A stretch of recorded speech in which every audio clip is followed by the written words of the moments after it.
Mandaram a irmã feia como piada para o encontro do milionário. Ela chegou sem maquiagem, de metrô, num restaurante dos Jardins que ela nunca poderia pagar.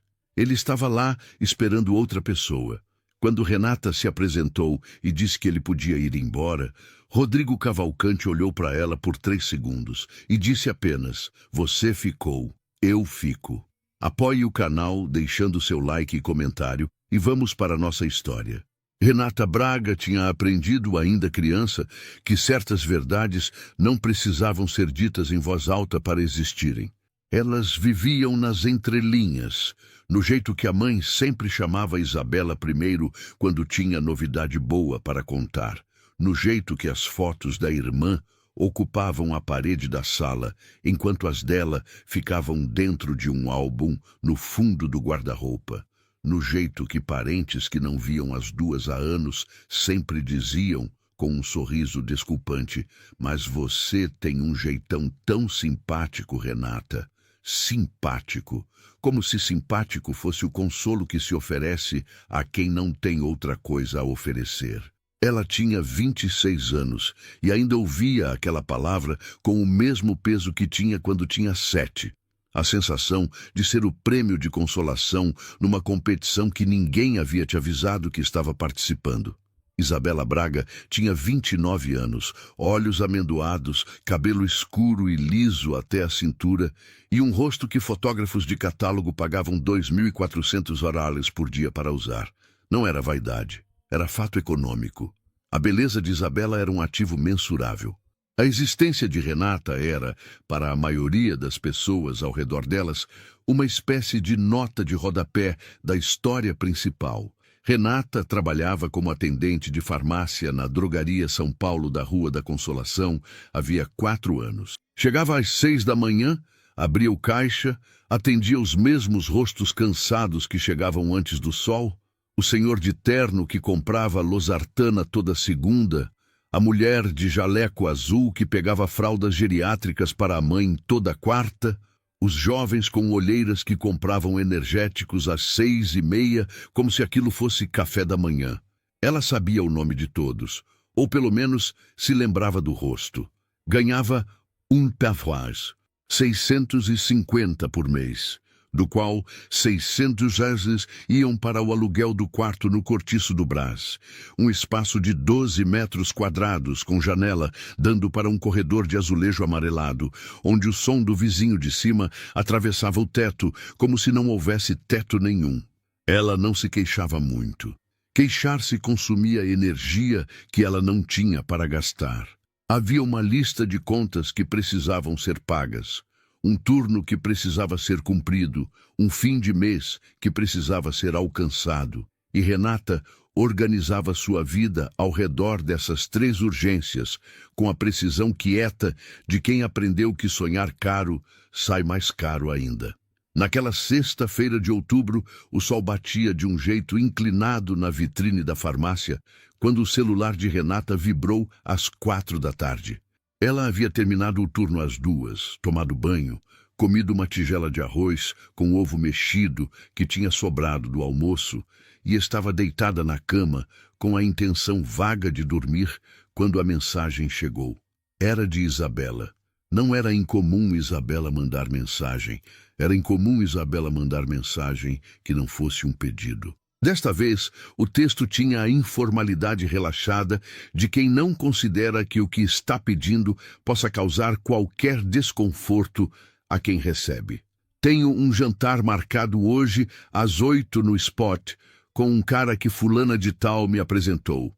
CEO de uma techzinha, tipo bem-sucedido, mas recebi convite para ir para Balneário esse fim de semana e o voo é às 6. Você não tem nada para fazer hoje à noite, né? Vai lá no lugar, vê o que é esse cara. Restaurante tá pago. Renata leu a mensagem 2 vezes. Depois uma terceira. Havia um grupo de amigas de Isabela. Renata sabia que havia, porque Isabela às vezes esquecia de silenciar as notificações antes de mostrar o celular, onde a história foi compartilhada naquele mesmo dia. Mais tarde, Renata descobriria que houve gargalhadas. Que alguém havia dito: "Manda a Renata, ela não tem nada a perder mesmo." que isso havia sido recebido como lógica razoável, não como crueldade. Na hora, ela não sabia nada disso. Na hora, ela ficou olhando para o teto do quarto por aproximadamente 3 minutos e pensou com uma clareza estranha que não queria ir, que não havia razão no mundo para ir, que aparecia num restaurante caro no lugar da irmã bonita para encontrar um CEO desconhecido.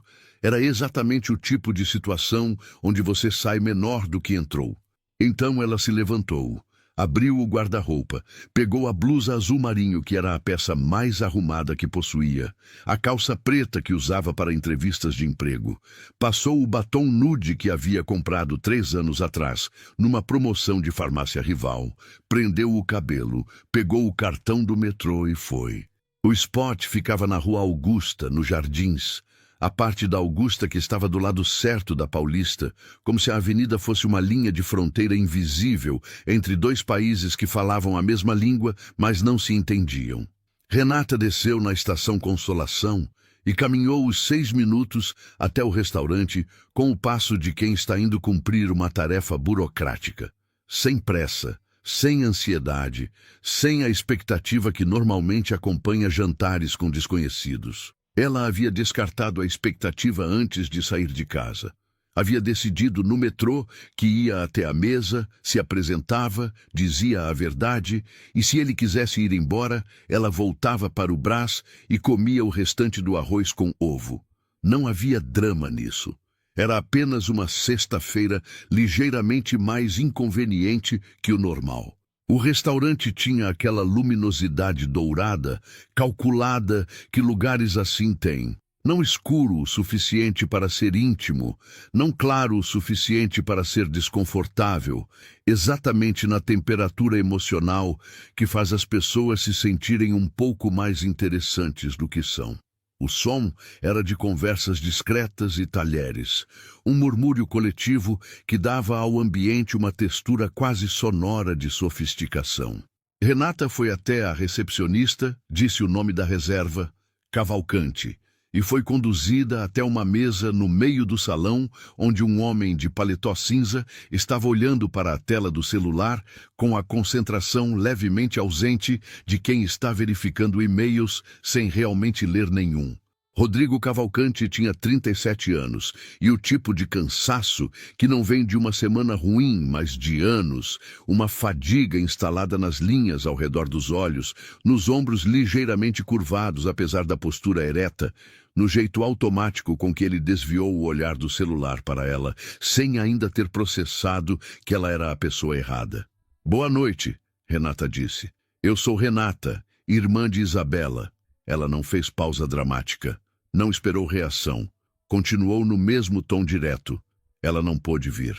"Eu entendo completamente se você preferir ir embora." Rodrigo Cavalcante ficou em silêncio por 3 segundos. Eram 3 segundos suficientes para Renata calcular a trajetória de volta até a estação Consolação e concluir que havia tempo de parar na padaria da esquina antes de fechar. Mas ele não disse que ia embora. Ele a olhou.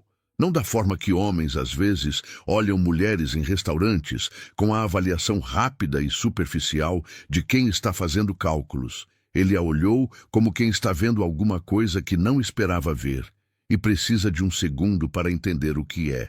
"Você ficou", ele disse com uma voz calma que não tinha nem decepção, nem entusiasmo, apenas um registro de facto. "Eu fico." Renata se sentou.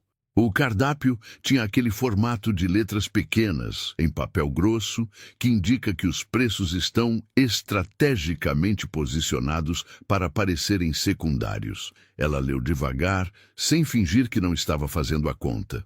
O prato mais barato era um risoto de fungo que custava $68. Ela o pediu sem hesitação e sem comentário, a voz exatamente no mesmo tom com que pedia qualquer coisa.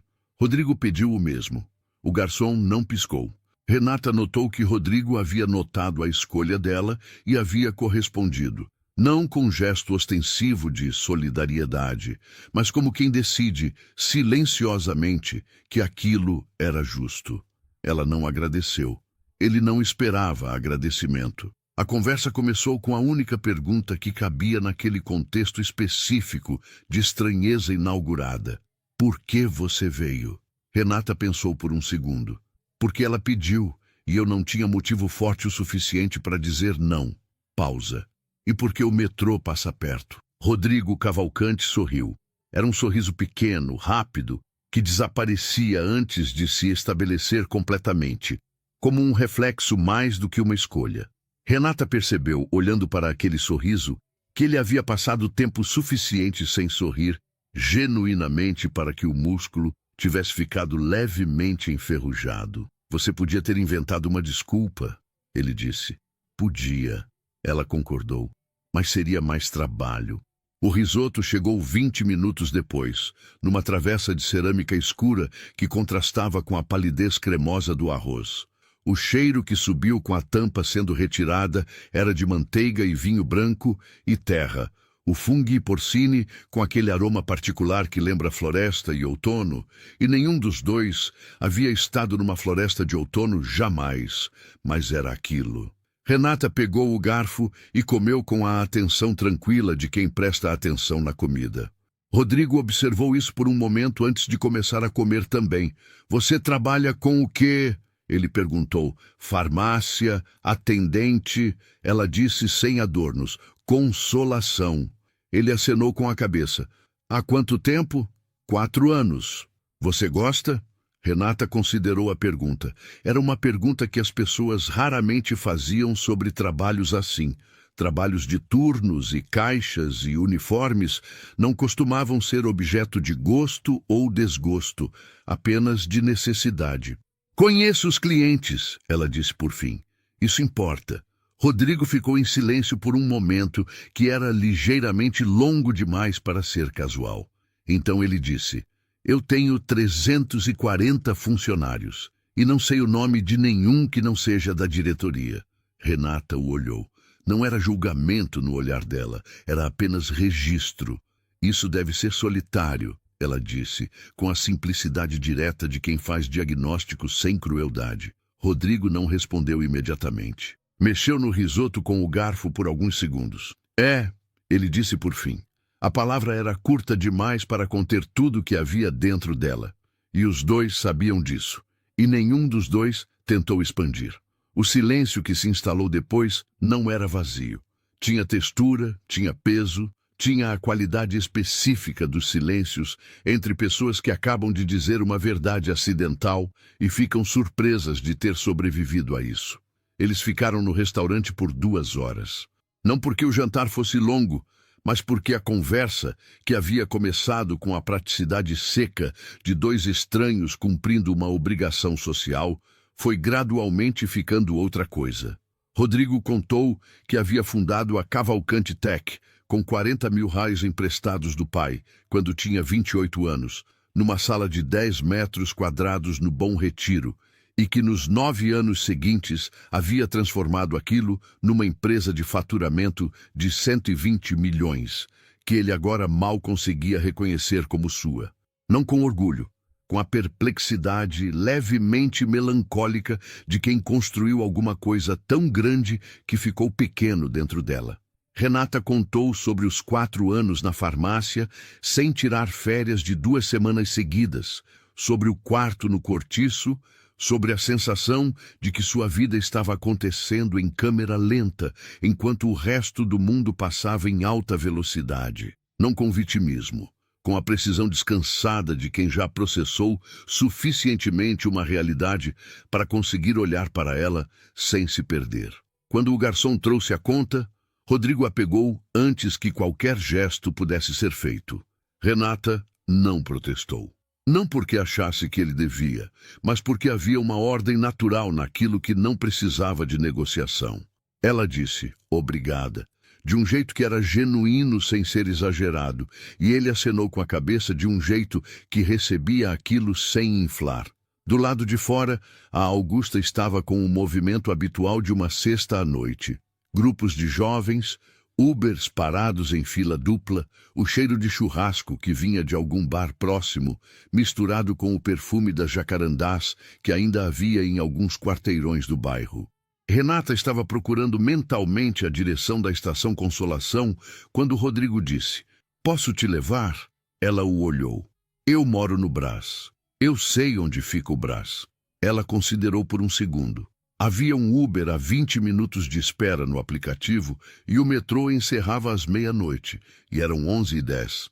"Pode," ela disse. O carro era um Volvo preto que estava estacionado num bolsão a meio quarteirão. O interior cheirava a couro e ao perfume levemente cítrico de algum produto de limpeza de carro caro. Renata sentou no banco do passageiro com a postura de quem não tem intenção de se encolher só porque o assento é mais macio do que está acostumada.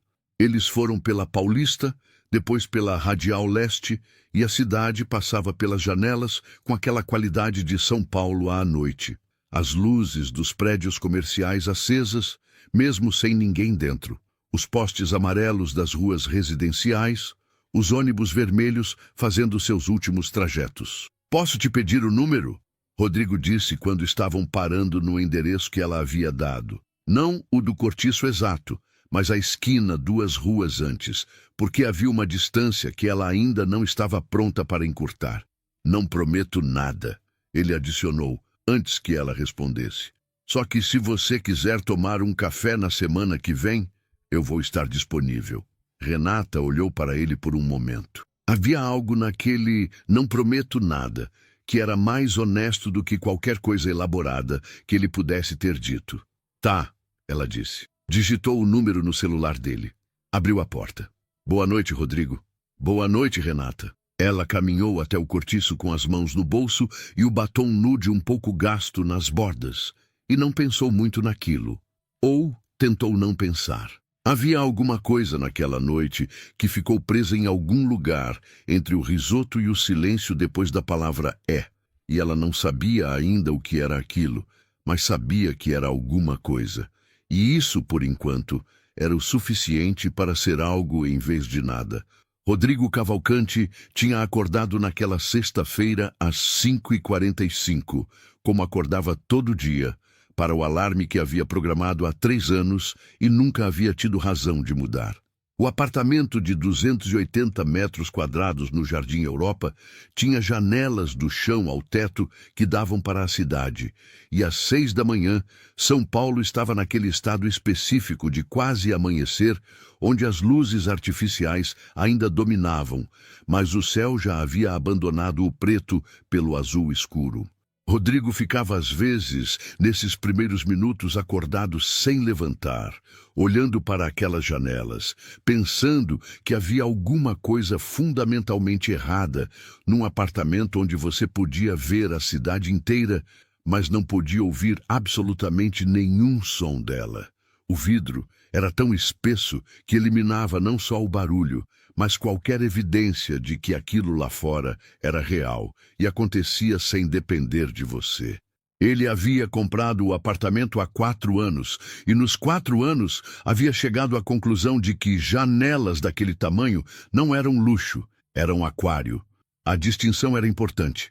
O divórcio de Mariana havia sido finalizado 2 anos antes, após 7 anos de casamento que haviam começado com amor genuíno e terminado com aquela erosão gradual que acontece quando 2 pessoas param de se ver de verdade e continuam ocupando o mesmo espaço por inércia e agenda compartilhada.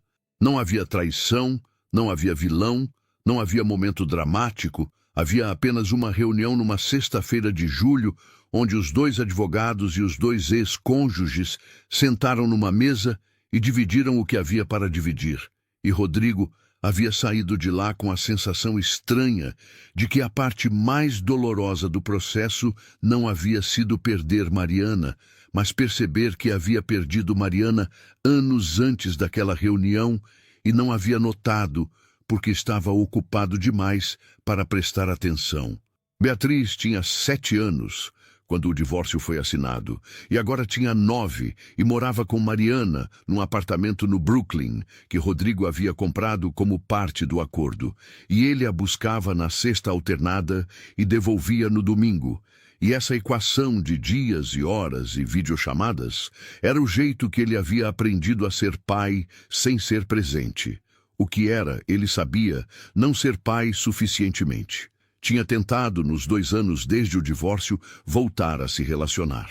Havia saído com 3 mulheres, em situações que poderiam ter sido chamadas de namoro, se tivessem durado mais do que 6 semanas cada. Todas inteligentes, todas bonitas, todas igualmente incapazes de penetrar a camada de ausência que ele havia construído ao redor de si mesmo, com tanto cuidado, que havia esquecido que era uma construção. A apresentação com Isabela Braga havia vindo por uma amiga em comum que trabalhava no setor de moda e havia garantido que Isabela era diferente. Palavra que Rodrigo havia aprendido costumava significar tem mais seguidores que as outras. Ele havia marcado o jantar sem entusiasmo particular, da forma como marcava a maioria das coisas da vida pessoal, como item de agenda que precisava ser cumprido para que não ficasse como pendência. O que havia encontrado em vez disso era Renata Braga, chegando com blusa de R$ 40 e batom gasto, e o tipo de honestidade direta que ele não encontrava nem nas reuniões de diretoria, onde todo mundo supostamente estava sendo profissional. Ela havia dito que podia ir embora. Havia pedido o prato mais barato, sem disfarçar que estava fazendo isso. Havia dito que o trabalho dela importava porque ela conhecia os clientes, como se isso fosse a coisa mais óbvia e mais importante do mundo. E, de repente, no contexto daquele jantar e daquela resposta, era. Rodrigo ficou acordado até a 1 da manhã naquela sexta, o que não era incomum, mas a razão era incomum.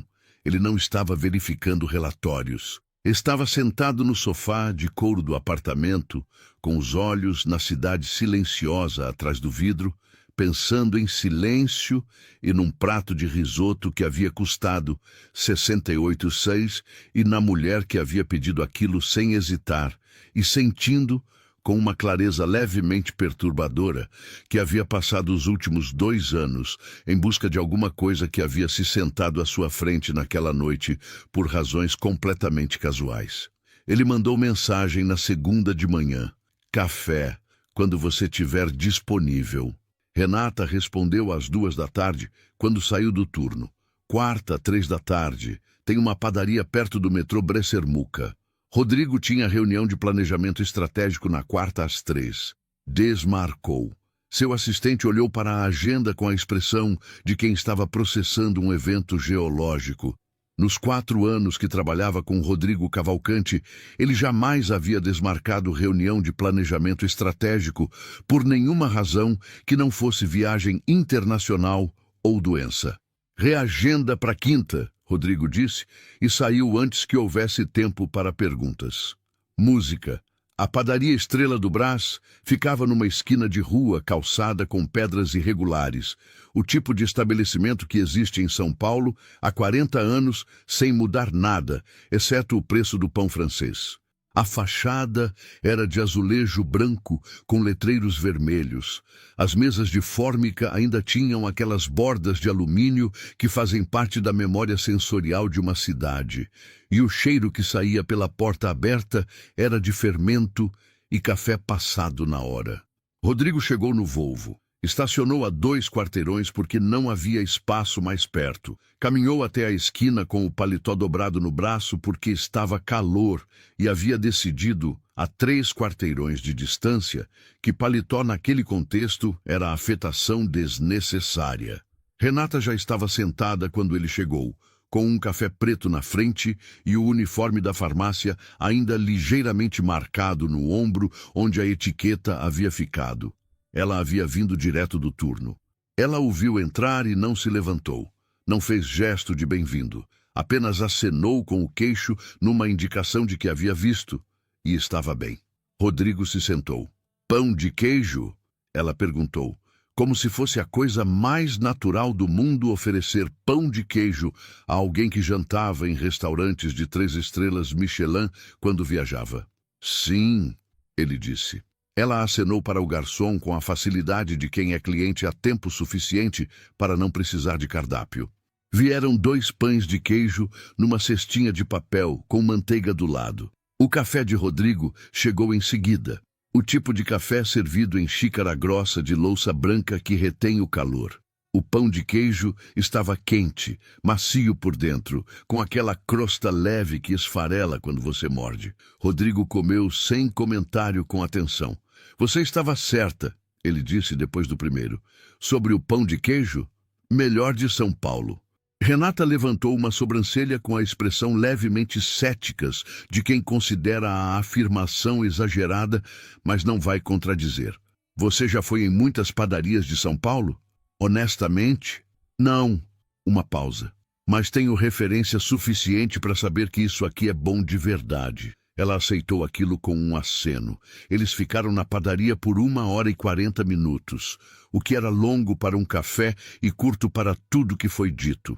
Rodrigo contou sobre Beatriz, não como pai que está se desculpando pela ausência, mas como homem que está tentando, com a desajeitada sinceridade de quem aprendeu a lição tarde, consertar alguma coisa que ainda dá para consertar.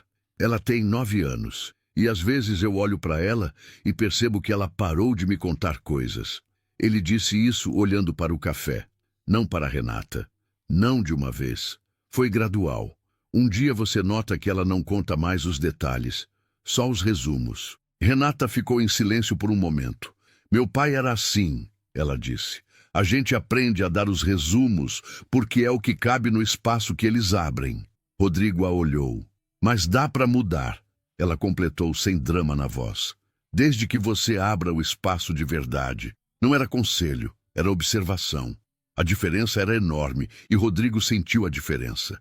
Havia algo em Renata Braga que não tentava suavizar nem dramatizar as coisas, que as apresentava com uma clareza tranquila, que não era frieza, mas era algo próximo de honestidade estrutural, como se ela tivesse chegado a um lugar onde as verdades podiam ser ditas sem precisar de embalagem especial, porque ela mesma havia parado de precisar de embalagem.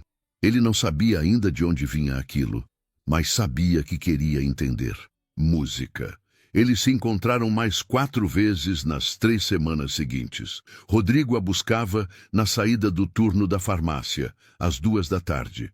O Volvo parado na Consolação, enquanto ela saía pelo caixa lateral, com o casaco de lã sobre o uniforme, o cabelo ainda preso, as olheiras de quem levantou às 5. Eles iam para a padaria do Brás, ou para um café no Paraíso que Renata havia descoberto que abria tarde e tinha internet boa. Ou simplesmente ficavam no carro com o motor ligado por conta do ar-condicionado, enquanto a chuva de outubro batia no teto e a cidade ficava cinza do lado de fora. Havia naqueles encontros uma qualidade que Rodrigo não sabia nomear inicialmente, uma ausência de performance que era ela mesma uma forma de presença. Com Renata, ele não precisava parecer bem-sucedido, porque ela não tinha interesse nisso. Não precisava parecer interessante, porque ela não estava entediada. Não precisava encher silêncios com substância fabricada, porque o silêncio entre eles havia se tornado, em algum momento das 3 semanas, uma coisa confortável, em vez de constrangedora. Na 2ª semana, ela havia contado sobre a infância sendo a outra, não com amargura, mas com o distanciamento clínico de quem examina um fato antigo que já não dói com a mesma intensidade, mas ainda importa ser dito. Não era que me tratassem mal, ela disse, num dos turnos de chuva no carro. Era que eu simplesmente não ocupava espaço, como se eu fosse o contexto da história da Isabela, em vez de ter uma história própria. Rodrigo ficou em silêncio ouvindo isso, com a atenção específica de quem está ouvindo de verdade, não preparando resposta, não fazendo cara de empático, apenas presente naquilo que estava sendo dito. Como que você saiu disso? Ele perguntou. Renata olhou para a chuva na janela. Eu não saí completamente, ela disse. Ainda ouço às vezes. A voz que diz que sou a nota de rodapé. Uma pausa. Mas aprendi a reconhecer quando é a voz deles falando e quando é minha. Ela virou para ele. É diferente quando é a sua própria voz dizendo, porque você pode responder. Rodrigo pensou nisso por dias. Pela primeira vez em muito tempo, havia pensado em algo que não era trabalho, ou agenda, ou culpa de pai ausente. Havia pensado em Renata Braga, dizendo, você pode responder. E havia ficado acordado às 3 da manhã, no apartamento com as janelas grandes, tentando descobrir quando havia parado de responder para a própria voz. E a resposta, quando chegou com a clareza incômoda das coisas que você já sabe, mas evitou saber. Havia parado há anos. Havia trocado a conversa interna pelo movimento constante. Havia preenchido qualquer espaço de quietude com tarefa, com meta, com reunião, com viagem, porque quietude era o lugar onde as perguntas difíceis viviam e ele não queria as perguntas. Na terceira semana, numa quinta-feira à tarde em que Beatriz estava com ele por conta de uma consulta médica que havia sido remarcada, Rodrigo levou a filha para tomar sorvete no Ibirapuera antes de voltar para o apartamento. Beatriz tinha o cabelo escuro da mãe e os olhos claros dele e o jeito específico de andar de quem está sempre ligeiramente além do lugar onde está fisicamente. A cabeça já no próximo lugar antes de ter chegado no atual. Ela havia ficado em silêncio a maior parte do dia. Não o silêncio de criança entediada, mas o silêncio de criança que está avaliando alguma coisa. Foi só quando estavam sentados no banco do parque, cada um com uma casquinha, que ela disse, você tá diferente. Rodrigo a olhou. Diferente como? Beatriz lambeu o sorvete pensando. Mais aqui, ela disse por fim, como se fosse óbvio. Rodrigo ficou com aquilo na garganta por um momento. Tô tentando, ele disse. Beatriz acenou com a cabeça como se aquilo fosse informação suficiente. Depois, você tá saindo com alguém? Ele considerou mentir. Considerou dizer não, nada assim. Considerou todas as formas adultas de evitar a pergunta. Tô conhecendo uma pessoa, ele disse. Beatriz acenou de novo. É legal? É, ele disse. E percebeu, dizendo, que era a primeira vez em muito tempo que havia usado aquela palavra. Legal, e sentido que ela cabia. Na semana seguinte, a história chegou até Rodrigo pelo caminho mais torto possível. Havia um evento no espaço de eventos do Instituto Moreira Salles, na Paulista, o tipo de evento que mistura setor financeiro com startups e tem open bar de vinho natural e conversas sobre valuations, que ninguém ali realmente entende, mas todos fingem. Rodrigo havia ido porque havia 3 investidores que queria ver pessoalmente. Tinha ficado 40 minutos. Havia cumprido o objetivo e estava se despedindo quando sua secretária, Patrícia, uma mulher de 52 anos que trabalhava com ele há 6 e possuía o tato específico de quem passou décadas gerenciando o ego de homens bem-sucedidos, apareceu ao lado dele com aquela expressão que ela tinha quando precisava dizer alguma coisa e estava calculando o ângulo certo. Tem uma coisa que eu vi aqui que acho que você precisa saber, ela disse, com a voz baixa de quem está reportando e não comentando. Uma mulher estava contando para um grupo, rindo, que você foi jantar com uma modelo e acabou ficando com a irmã ordinária. Pausa. Ela disse a irmã ordinária. Rodrigo ficou em silêncio por um segundo. Quem era a mulher? Não sei o nome. Amiga de alguém da área de moda. Ele agradeceu, pegou o paletó e saiu. No carro, no caminho de volta para o Jardim Europa, ficou em silêncio com o rádio desligado e São Paulo passando pelas janelas com aquela indiferença específica que a cidade tem com qualquer coisa que não seja ela mesma. Não era raiva exatamente, era algo mais fundo que raiva, mais frio. A sensação de que havia um circuito inteiro de pessoas que haviam transformado Renata Braga em material de anedota sem ela estar presente para saber. E que isso havia acontecido porque haviam calculado que ela não merecia o aviso. Que era seguro rir porque ela não estava na sala. Ele não sabia ainda que Renata havia recebido o áudio. Na mesma noite, às 22h47, Isabela havia mandado mensagem de voz para a irmã. Renata estava deitada no quarto do cortiço, com o celular na mão, quando a notificação chegou. Ela ouviu os primeiros 10 segundos e entendeu o suficiente. A voz de Isabela tinha aquela qualidade específica de quem está com raiva de alguma coisa que não deveria, logicamente, ser objeto de raiva dela. mas havia encontrado uma lógica interna que tornava tudo coerente. Você foi lá me substituir e ficou com ele?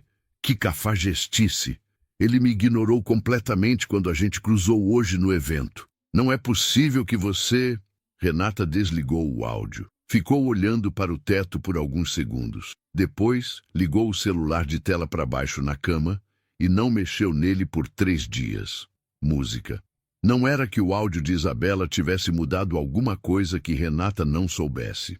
Era que havia articulado em voz alta e com a convicção casual de quem nem considera que pode estar errado, uma verdade que Renata havia passado 4 semanas tentando não ouvir, que aquilo era absurdo, que ela era a parte errada da equação, que Rodrigo Cavalcante havia cometido um erro de percurso, que era engraçado para todos que estavam de fora e inevitavelmente terminaria quando ele percebesse o que era óbvio para todo mundo.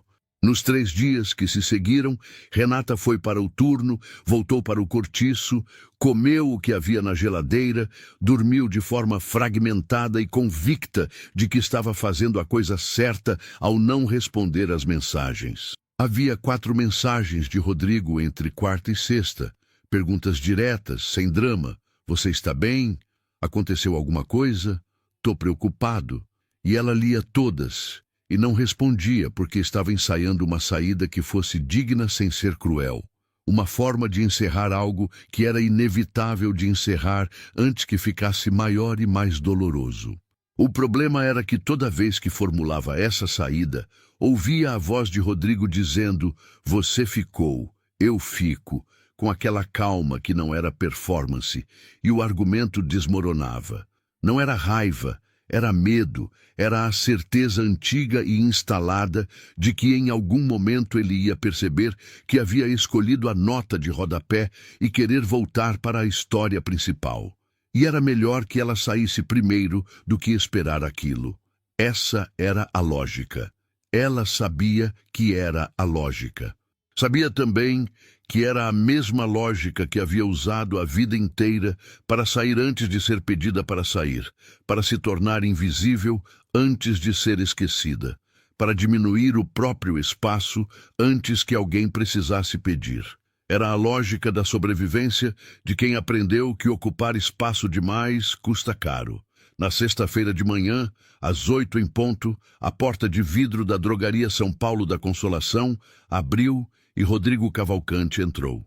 Ele estava de camisa social, sem paletó, com a aparência de alguém que havia saído de casa mais cedo do que planejava e havia chegado mais cedo do que era prudente. A farmácia estava com o movimento de início de turno. 2 clientes no balcão, uma fila de 3 no caixa, a colega de Renata, Joana, organizando medicamentos na prateleira do fundo. Renata estava atendendo uma senhora que queria saber se um anti-inflamatório que o médico havia prescrito podia ser tomado com losartana, e ela estava explicando com paciência que sim, desde que respeitadas as doses, quando viu Rodrigo pela janela antes que ele entrasse. O Volvo preto estacionado no táxi-lotação, ele atravessando a calçada com o passo de quem tinha um destino específico. Ela terminou o atendimento, entregou a nota fiscal, esperou a senhora guardar o medicamento na bolsa e então virou para ele. Rodrigo estava parado a 2 metros. Joana havia parado de organizar as prateleiras. A senhora que havia sido atendida ainda estava dentro da farmácia procurando a carteira. Eu soube o que disseram de você, Rodrigo disse, com a voz exatamente no mesmo tom de quando havia dito: "Você ficou, eu fico." Calmo, direto, sem ensaio visível. Quero que você saiba que me importo com o que eu vi, não com o que os outros inventaram. A senhora com a carteira parou de procurar. Joana não fingiu que estava olhando para as prateleiras. Renata ficou em silêncio por alguns segundos que eram longos demais para serem confortáveis e curtos demais para serem uma resposta. Havia alguma coisa acontecendo no peito dela que ela não estava com disposição para examinar na frente de 2 testemunhas involuntárias e o movimento de início de turno de uma sexta de outubro. Ela olhou para Rodrigo com o olhar que ela usava quando estava processando alguma coisa que havia chegado de um ângulo que não estava esperando. Não fechado, não aberto, apenas presente, tentando entender a profundidade de alguma coisa antes de decidir como responder a ela. A gente pode conversar depois do meu turno, ela disse por fim. A voz saiu firme. 2 da tarde, Rodrigo acenou. Tá aqui às 2. Ele saiu. A porta de vidro fechou. A senhora com a carteira finalmente a encontrou. Pagou e saiu sem dizer nada, mas com aquela expressão de quem acabou de assistir a alguma coisa que vai contar para alguém mais tarde. Joana esperou 5 segundos depois que a porta fechou. E então disse, sem olhar para cima das prateleiras, você vai me explicar isso depois. Renata não respondeu. Mas pela primeira vez em 3 dias, sentiu algo soltar no peito. Não resolve, não certeza, mas aquela abertura específica que acontece quando uma porta que você havia decidido fechar fica entreaberta de novo, e você percebe, contra toda a previsão, que não quer fechá-la tanto quanto pensava. Música, eles foram para o Parque Trianon. Era perto da farmácia, do lado da Paulista, aquele jardim denso de mata atlântica urbana que existe no meio de São Paulo como um paradoxo vegetal. 50 metros da avenida mais movimentada da cidade, e você estava entre árvores que filtravam o ruído em algo quase suportável. Havia um banco de pedra que Renata conhecia, porque às vezes ficava ali nos 10 minutos do intervalo do turno, quando precisava de um silêncio que não fosse o silêncio do quarto do cortiço. Eles sentaram. O sol das 2 da tarde entrava oblíquo entre as folhas e fazia aquele jogo de sombra e luz no chão que é específico de lugares assim. Música. Como você soube? Ela perguntou. Patrícia ouviu no evento. Uma pausa. Sua irmã também disse alguma coisa para você? Não era pergunta. Renata o olhou. Como você sabe? Porque você parou de responder depois do evento e sua irmã estava lá. Ela ficou em silêncio por um momento. Havia algo levemente perturbador em ser lido com aquela precisão por alguém que ela conhecia há menos de um mês. Ela disse que foi cafajestice da minha parte, Renata disse. Ter ficado com você. Com você. Rodrigo repetiu as palavras devagar, como se você tivesse feito alguma coisa para ela. Na lógica dela, fiz. Qual é a lógica dela?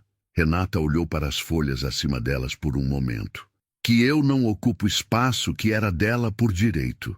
Uma pausa. É uma lógica antiga. Ela nem percebe que usa. Rodrigo ficou em silêncio ouvindo isso. Depois disse, e na sua lógica? Ela o olhou. Era uma pergunta boa. A melhor que ele poderia ter feito naquele momento, porque deslocava o eixo de onde havia estado para onde deveria estar. Renata respirou fundo. Na minha lógica, ela disse devagar, eu estava ensaiando uma saída porque achei que era inevitável que você chegasse no que todo mundo chegou, que era um erro, que eu era a versão errada do jantar. Isso é o que eles disseram. Eu sei. Uma pausa. Mas quando você ouve a vida inteira, fica difícil distinguir a voz deles da sua. Rodrigo ficou olhando para ela por um momento com aquela atenção específica que ele tinha. Não análise, não avaliação, mas presença real, o tipo de olhar de quem está realmente vendo. Você é a única pessoa que conheço, ele disse por fim, que pediu o prato mais barato do cardápio sem se desculpar por isso. Uma pausa, que disse que o trabalho dela importava porque conhece os clientes, que disse que meu apartamento devia ser solitário como se fosse a coisa mais óbvia do mundo. Ele olhou para as folhas. Ninguém me disse isso antes. Não porque ninguém pensasse, mas porque todo mundo considera que não se diz esse tipo de coisa para mim. Renata ficou em silêncio. Eu não cometi nenhum erro, ele disse. Simples, sem drama, música. Ela ficou olhando para ele por alguns segundos. Havia algo se reorganizando internamente. Não de forma dramática, não com aquela virada súbita que acontece nas histórias, mas raramente nas vidas reais. Mas o tipo de reorganização gradual de quem está decidindo, conscientemente, parar de aplicar uma lógica antiga numa situação nova. Tá, ela disse por fim. A palavra era curta, tinha peso real. Rodrigo não sorriu de forma exagerada. Não fez gesto de vitória. Apenas acenou com a cabeça uma vez, como alguém que recebe uma informação importante e está processando a responsabilidade que vem com ela. Eles ficaram no banco de pedra por mais 40 minutos, conversando sobre outras coisas, sobre o feriado que estava chegando, sobre um livro que Renata estava lendo e havia comprado numa banca de usados no Brás por 8 Weisers, sobre Beatriz e a consulta remarcada, sobre o barulho que o vizinho de cima do cortiço fazia depois das 11. E a tarde no Trianon tinha aquela qualidade específica de São Paulo em outubro, o calor que não é mais inverno, mas ainda não é verão de verdade. O cheiro de terra úmida da mata urbana, o murmúrio da Paulista como ruído de fundo que lembra que a cidade existe, mas não exige nada de você naquele momento. Quando saíram do parque, eram quase 4. Renata tinha compras para fazer antes que o mercado do bairro fechasse. Rodrigo tinha uma call com a equipe de produto às 5 que havia empurrado 2 vezes naquela semana. Eles pararam na calçada da Paulista com o fluxo de pedestres passando ao redor, o barulho dos ônibus e a luz do sol descendo pelo horizonte dos prédios. Sábado, Rodrigo disse. Beto tem aniversário da escola dele. O filho de um amigo meu. Beatriz vai estar comigo. Você quer vir? Era uma pergunta direta e ao mesmo tempo enorme. A primeira vez que ele havia sugerido incluí-la num dia com a filha. Renata entendeu o peso disso sem precisar de explicação. Tá bom, ela disse. Que horas? 10 da manhã, eu te pego. Me encontra na padaria do Brás. Um sorriso pequeno nos cantos da boca. 10h10. Ele entendeu o 10h10 sem precisar perguntar. Era o tempo de café e pão de queijo. 10h10, ele repetiu. Ela foi para o mercado. Ele foi para o Volvo. E naquele ponto específico da Paulista, com a cidade ao redor fazendo o que São Paulo faz, que é existir em volume total e sem desculpas, Rodrigo Cavalcante percebeu que havia desmarcado reunião de planejamento estratégico, ido a uma farmácia às 8 da manhã de sexta e sentado num banco de pedra no Trianon por 40 minutos, e que nenhuma dessas coisas havia aparecido em nenhum momento trabalho. Pela primeira vez em anos, alguma coisa da vida pessoal não havia parecido trabalho. O sábado do aniversário foi num espaço de festas no Butantã, o tipo de lugar com tobogã inflável e mesa de salgados que fica lotado de crianças das 10 ao meio-dia e de pais exaustos das 10 ao meio-dia também. Rodrigo chegou na padaria do Brás às 10h10 com Beatriz no banco de trás, que desceu do carro com a mochila pequena de pelúcia e olhou para Renata com a avaliação direta e sem filtro que só crianças de 9 anos conseguem fazer.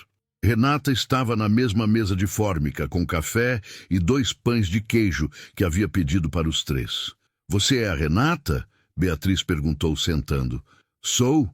Papai falou que você conhece o melhor pão de queijo de São Paulo. Ele exagerou um pouco, mas é bom. Beatriz pegou um pão de queijo e mordeu. Considerou. É bom, ela confirmou com a seriedade de uma crítica gastronômica. Rodrigo olhou para Renata sobre a cabeça da filha com um sorriso que era genuíno e levemente aliviado. Ela levantou o café em direção a ele num gesto mínimo que era ao mesmo tempo saudação e cumplicidade. Eram 10h15 da manhã, e havia sol entrando pela janela da padaria, e a cidade estava naquele estado específico de sábado cedo, mais lenta, mais respirável, com o trânsito reduzido e os sons mais distintos. E havia algo naquele momento que era simples, de uma forma que não precisava ser analisado para ser real. Música. A festa foi ruidosa e feliz, da forma que festas de crianças são quando estão funcionando como deveriam. Beatriz saiu correndo para encontrar colegas antes que chegassem completamente à porta. Rodrigo apresentou Renata ao amigo dono da criança aniversariante, um homem chamado Leandro, que era arquiteto, e a mulher dele, Carol, que cumprimentou Renata com a simplicidade de quem não tinha nenhuma expectativa formulada e, portanto, não tinha nenhuma para quebrar. Renata ficou bem naquela situação.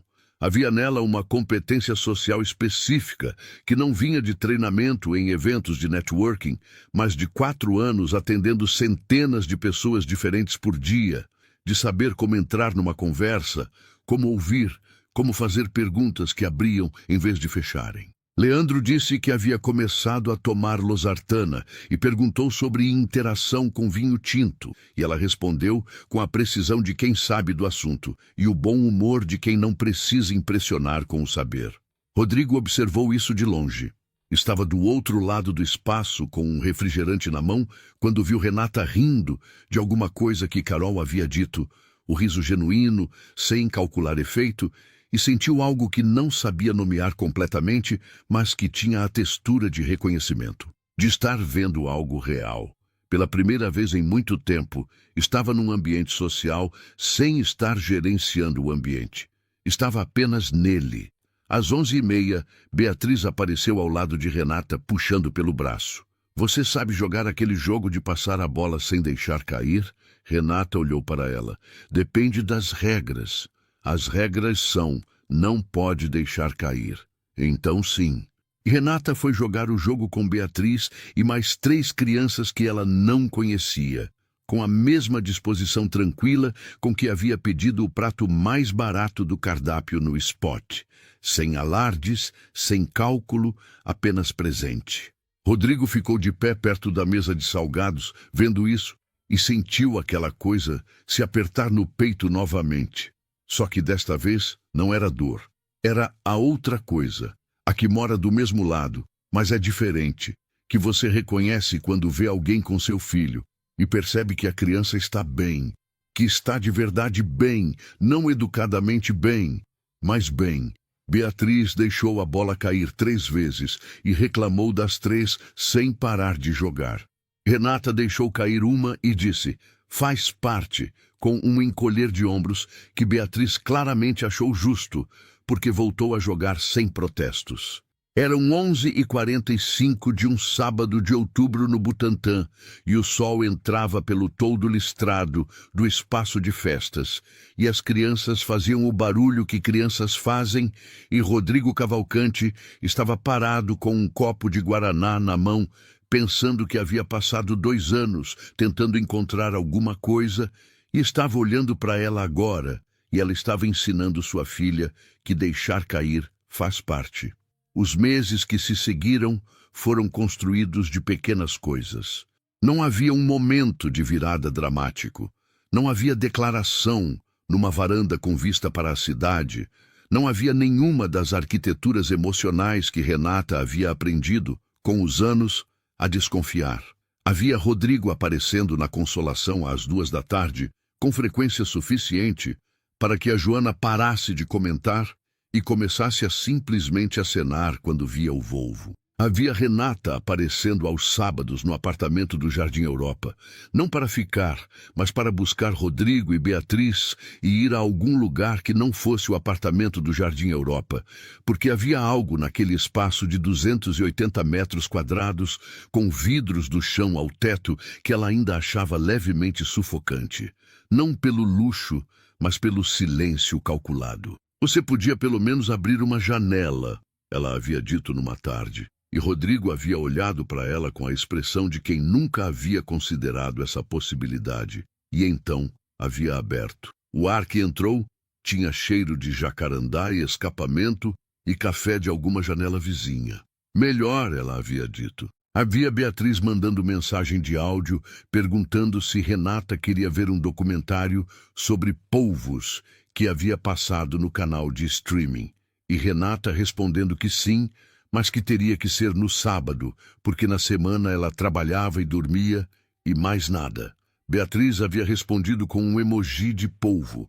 Havia Rodrigo reduzindo as viagens, não de uma vez, não com anúncio formal, mas pela acumulação de decisões individuais, de não pegar o voo de segunda quando o de quinta resolveria, de fazer a reunião de Milão por videoconferência, de mandar o diretor financeiro para o Congresso de Lisboa, porque o diretor financeiro tinha informações mais atualizadas de qualquer forma.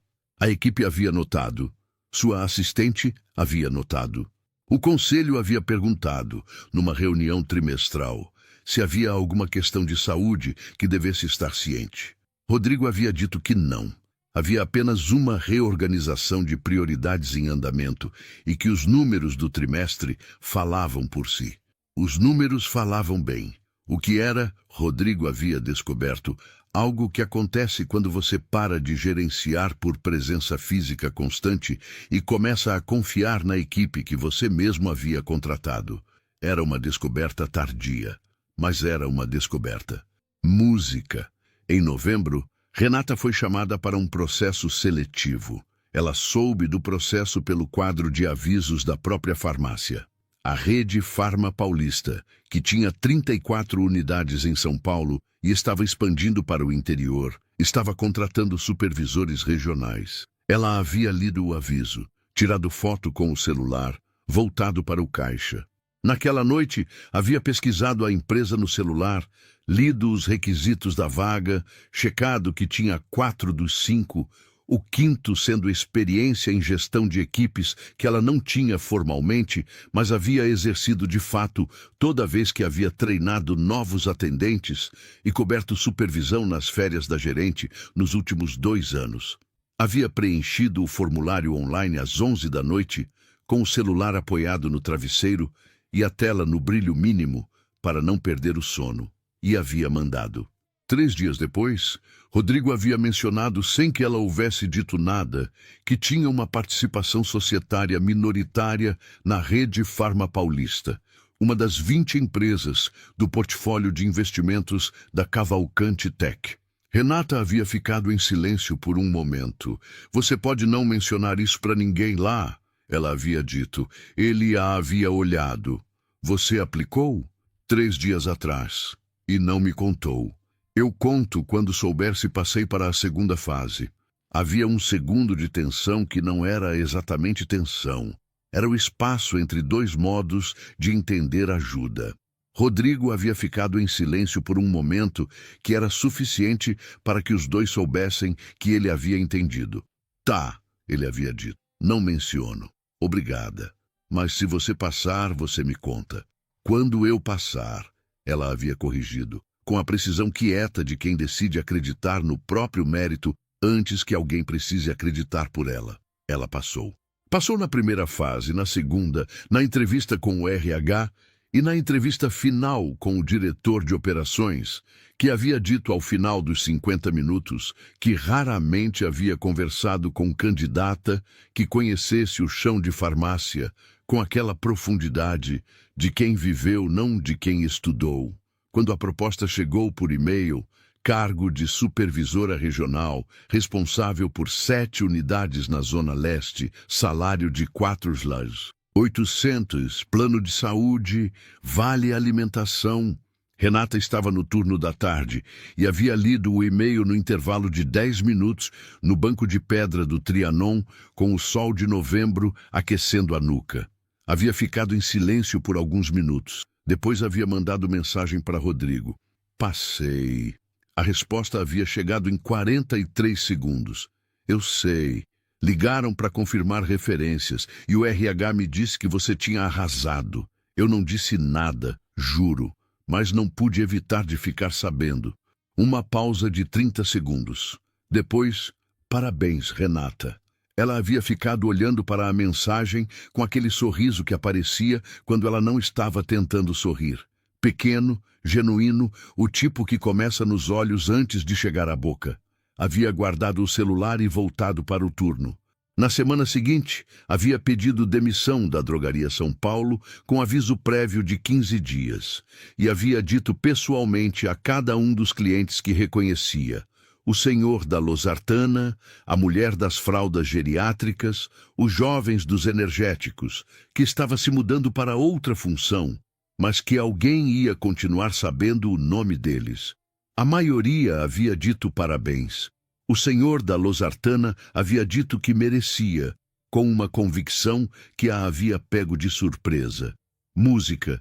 Em dezembro, Isabela ligou. Não havia sido anunciado, não havia sido precedido por mensagem de texto.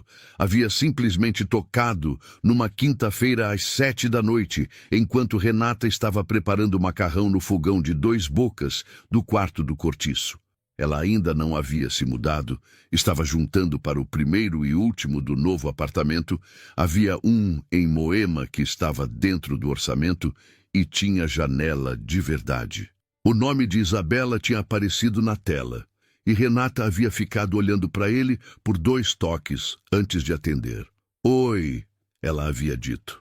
Isabela havia dito oi de volta com aquela qualidade de voz de quem está fazendo esforço para ser razoável e quer que o outro perceba o esforço. Havia dito que tinha ouvido que Renata estava de novo com Rodrigo. De novo, como se houvesse havido uma interrupção, quando a verdade era que o áudio de voz havia sido a interrupção, e havia sido interrupção de Renata, não de Rodrigo. E havia dito que queria resolver as coisas. Renata havia mexido no macarrão com a colher enquanto ouvia. Havia uma lista de coisas que podia dizer. Havia também a opção de não dizer nenhuma delas, e simplesmente ouvir onde a conversa chegava. O que você quer resolver? Ela havia perguntado com a voz neutra de quem está pedindo informação, não confronto. Isabela havia dito que não achava justo o que havia acontecido, que ela havia mandado Renata no lugar sem pensar muito. Foi mal julgado, eu sei, e que não esperava que Renata ficasse com o cara, e que havia ficado com raiva, mas que a raiva tinha passado, e que queria que as coisas ficassem bem entre elas. O discurso tinha a qualidade de algo que havia sido ensaiado em partes, mas não no conjunto, e havia costuras visíveis. Renata havia esperado que terminasse. Então havia dito com o mesmo tom direto que usava para explicar interação de medicamentos. Isabela, você me mandou como piada. As suas amigas riram. Você depois me ligou furiosa porque eu não estava cumprindo a função que você havia decidido que eu tinha. Ser a versão descartável que você manda quando não quer ir. Uma pausa. Eu não preciso que você peça desculpa, mas eu também não vou fingir que não aconteceu. Isabela havia ficado em silêncio por um momento. Você sempre foi muito dramática, ela havia dito por fim. E a frase havia chegado com aquela qualidade específica das frases que revelam, ao ser ditas, exatamente o problema que estão tentando negar. Renata havia mexido no macarrão. Tá, Isabela, cuida-se. Havia desligado. Havia colocado o macarrão no prato com molho de tomate de lata que havia comprado na promoção. Havia comido sentada na beira da cama com o prato no colo e o celular virado para baixo. E havia pensado que havia uma versão dela, de 2 anos atrás, que teria ficado acordada remoendo aquela conversa até às 3 da manhã, reescrevendo as respostas, calculando o que havia dito errado, tentando encontrar a versão da frase que tivesse funcionado. E havia uma versão dela agora que comia macarrão e sabia que havia dito exatamente o que precisava ser dito, e que o problema da frase de Isabela não era um problema que ela podia resolver. Eram coisas diferentes. A distância entre as 2 versões tinha custado tempo e havia valido. Música. Em janeiro, Rodrigo propôs comprar um apartamento para ela. Não foi mal intencionado. Ele havia dito numa tarde de domingo no apartamento do Jardim Europa, enquanto olhavam juntos um site de imóveis, ela havia mostrado o de Moema com janela de verdade, que havia um no Paraíso que estava no mercado, 2 quartos, andar alto, que ficaria bom para ela e que ele podia ajudar com a entrada.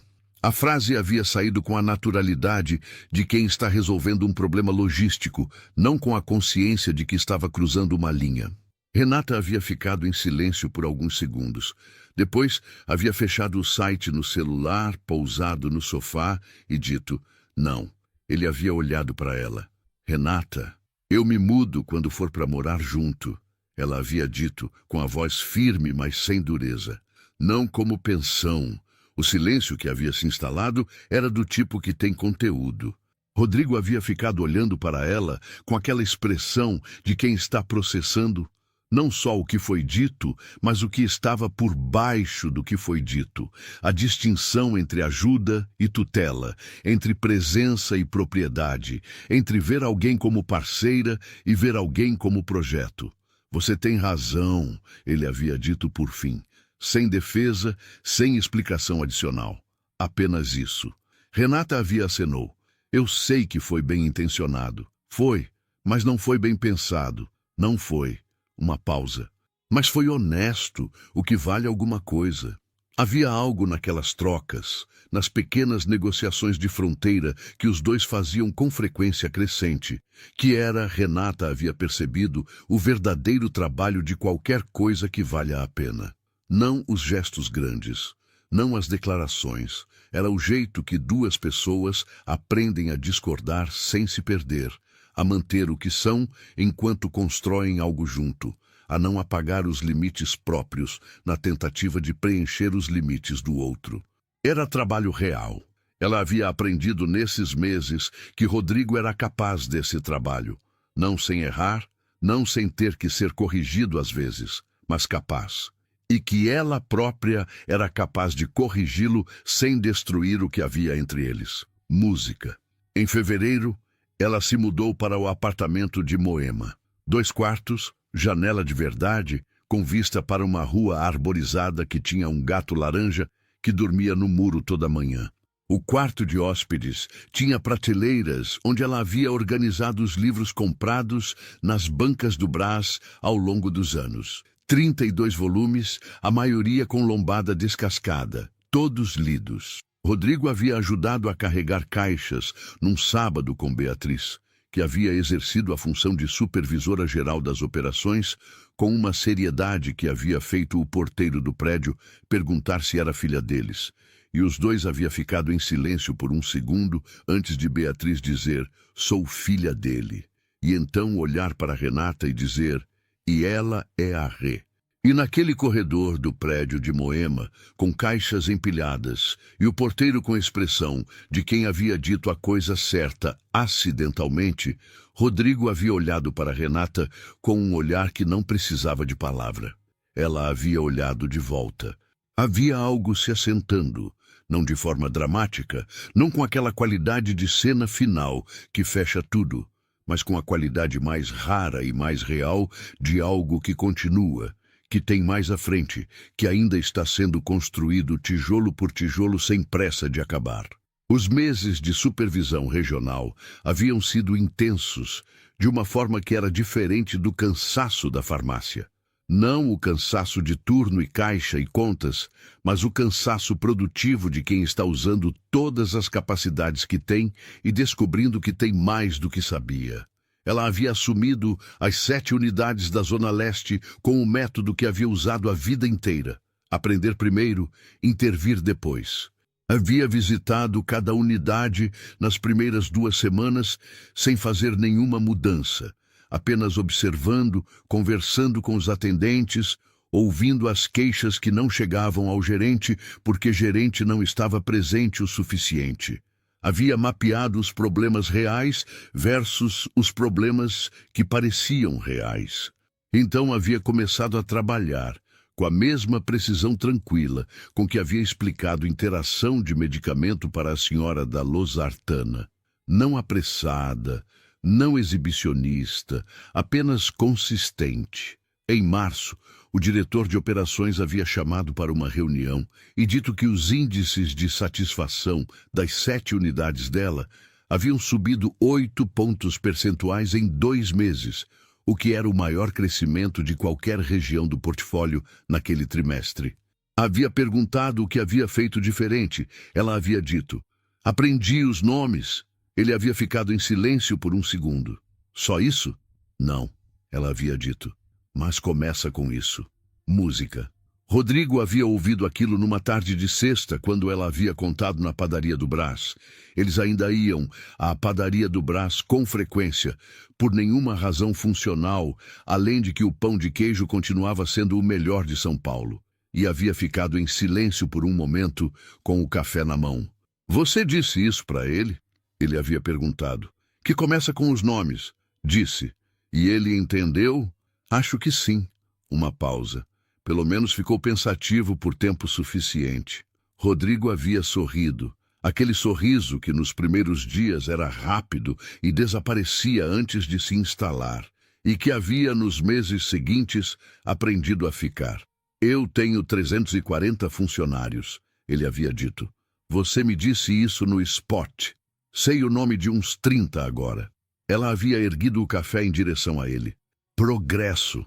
Havia um sábado de abril em que Beatriz havia dormido no quarto de hóspedes do apartamento de Moema, a primeira vez, e havia passado 20 minutos da chegada, explorando as prateleiras de livros com a concentração de quem está catalogando um acervo, e havia tirado um volume de contos para crianças que estava entre os livros da banca do Brás e que Renata havia comprado há 2 anos sem ter certeza de porquê. Você tem esse? Beatriz havia perguntado, com aquela surpresa específica de encontrar algo familiar num lugar inesperado. Tenho. Minha professora leu esse pra gente. É bom? Beatriz havia aberto o livro em alguma página do meio e lido um parágrafo em voz alta com a seriedade de quem está apresentando evidência. Era um parágrafo sobre um coelho que havia perdido o caminho de casa e havia descoberto que o caminho não era o mesmo de ida e de volta, que havia 2 caminhos e os 2 eram verdadeiros. Renata havia ouvido aquilo sentada na cadeira de leitura que havia comprado com o 2º salário da supervisão, com o café esfriando na mão, e havia pensado que havia comprado aquele livro numa banca do Brás por 8 dólares, sem saber que tinha esse parágrafo dentro, e que havia alguma coisa naquilo que era São Paulo em miniatura. As coisas que você carrega sem saber o que carrega até que alguém abre na página certa. Música. Naquela noite, depois que Beatriz dormiu, Rodrigo havia ficado sentado na varanda do apartamento de Moema com Renata, a cidade lá embaixo, fazendo o que São Paulo faz à noite. Aquela luminosidade difusa de milhões de janelas acesas, o rumor distante de trânsito que nunca para completamente, o gato laranja do muro, que havia migrado para algum outro muro, mas cujo rastro de presença parecia ainda estar ali. Eles ficaram em silêncio por um tempo que era longo de um jeito confortável. Você sabe o que eu percebi? Rodrigo havia dito por fim. O quê? Que aquelas 3 palavras no spot foram a primeira escolha honesta que eu tinha feito em muito tempo. Uma pausa. Não foi coragem. Foi só que pela primeira vez em anos eu não estava gerenciando nada. Eu estava apenas vendo. Renata havia olhado para a cidade por um momento. E o que você viu? Alguém que não precisava que eu gerenciasse. Ela havia ficado em silêncio com aquilo. Depois havia dito, pela primeira vez em muito tempo, quando você disse isso na farmácia, eu não pensei que estava sendo resgatada. Uma pausa. Pensei que estava sendo vista. Havia algo na diferença entre as 2 coisas que era o núcleo de tudo. A distância entre ser projeto e ser parceira, entre receber ajuda de quem precisa que você precise e receber presença de quem simplesmente quer estar. Renata havia passado 26 anos aprendendo aquela diferença às custas próprias, às vezes sem perceber que estava aprendendo. E ali, naquela varanda em Moema, com a cidade embaixo, e Beatriz dormindo com o livro do coelho aberto na página do meio, ela sabia a diferença com a clareza de quem aprendeu de verdade. Rodrigo havia pousado a mão sobre a dela na grade da varanda.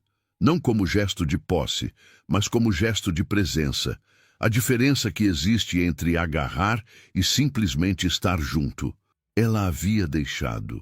O gato laranja havia reaparecido no muro, ou talvez fosse um gato diferente, era difícil saber, e havia ficado olhando para a cidade com aquela indiferença específica dos gatos, como se São Paulo fosse um espetáculo razoável, mas nada que exigisse reação particular. Música. E ali, naquela varanda simples de um apartamento de 2 quartos em Moema, com o cheiro de café frio e livros usados e cidade de fundo, com uma criança de 9 anos dormindo dentro com um livro sobre 2 caminhos verdadeiros, Renata entendeu o que havia custado anos para entender.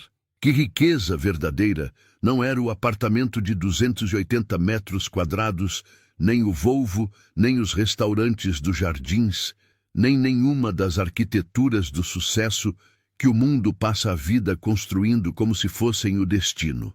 Não era dinheiro, não era status, não era o prato certo do cardápio, nem a irmã certa do jantar. Era isso. Era ser vista de verdade, era ocupar o próprio espaço sem pedir licença, era a presença de alguém que escolhia ficar não pelo que você representava, mas pelo que você era. Era uma criança chamando você de Rê, como se fosse a coisa mais natural do mundo. Era um pão de queijo numa padaria de azulejo branco, com letreiros vermelhos, que era o melhor de São Paulo. Não porque era o melhor tecnicamente, mas porque era o lugar onde pela primeira vez alguém havia concordado com ela sem ironia. Era isso. E isso era mais do que suficiente. Era tudo.